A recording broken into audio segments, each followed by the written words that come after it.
Hey YouTube, Omar back to continue my rapid fires videos here, and this is going to be my week 4 NFL wrap up, and let's start in with the scores and if I got it right. So first we started with the Cleveland Browns visiting the Baltimore Ravens. I predicted the Baltimore Ravens to win by about two touchdowns, whatever, and they did win 23-16, which is a little closer than I thought, but Cleveland's always going to fight in these divisional games. Next up, Carolina on the road at Atlanta, and they lose a heartbreaker to the Falcons. They almost got them, but Carolina falls to 1-3. Falcons improve to 4-0, and I get that prediction right. Falcons win 30-28. Next up, I picked Buffalo in an upset over New England. Didn't quite work. Both teams are now 2-2. The Patriots put up 52 points. Tom Brady had a big game. 340 yards, 3 touchdowns, no picks.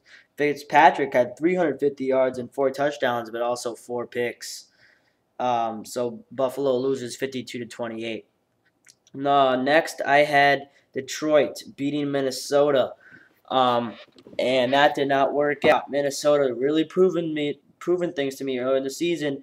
They win 20-13, improves to 3-1 on the season. Another, conservative but good effort from Christian Ponder. He doesn't have a pick this season.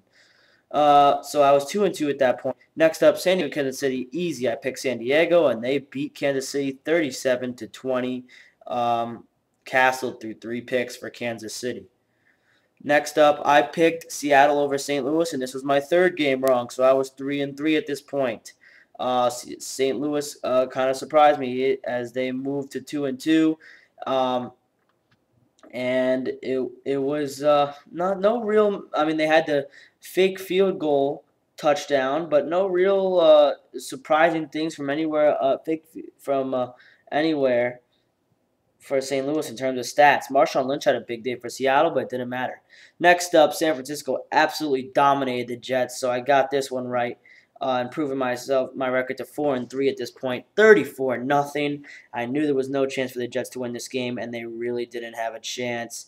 No rushing attack, no passing attack. Mark Sanchez completed 44% of his passes for 103 yards and a pick. So I was 4-3. Moving on, Houston, Tennessee, 5-3.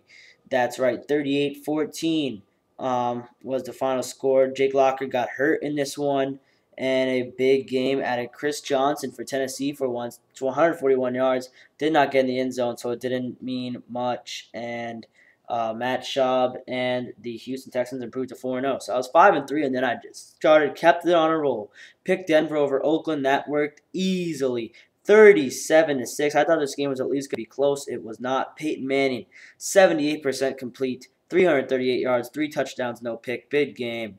Next up, Arizona. I had them to beat Miami, and they barely did in overtime, 24-21. This shouldn't be a sign of things to come, by the way. They improved to undefeated on the year 4-0, and a lot of credit to this game. Kevin Kolb threw 2 picks, but still had a big game. Next up, I also got this one right, Cincinnati over Jacksonville.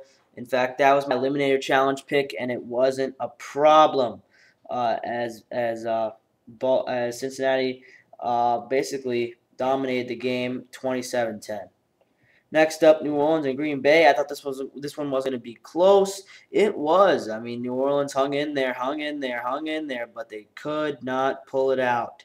Gave up the game-winning touchdown on a pass from Aaron Rodgers to Jordy Nelson. Drew Brees had 446, 3 touchdowns, no picks. It was not enough.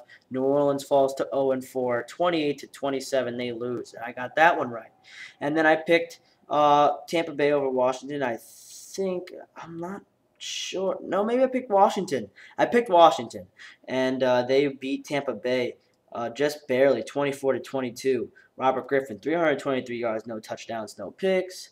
Then the Sunday night game I got wrong. It was the Giants and the Eagles, and what can you say? I thought the Giants were really going to win this one, and I wasn't picking with my heart, and they did not come through for me. And then finally we had the Chicago Bears and the Cowboys. I picked the Bears in this one, even though they were on the road, and they dominated thanks to Romo's 5 picks. Made Jay Cutler look good for once. So yeah, my picks were 11-4 this week, so it was my best week so far, and I'm hoping to keep that up this week. In my next week, what we learned this week: A, Tony Romo sucks, and B, the Cardinals.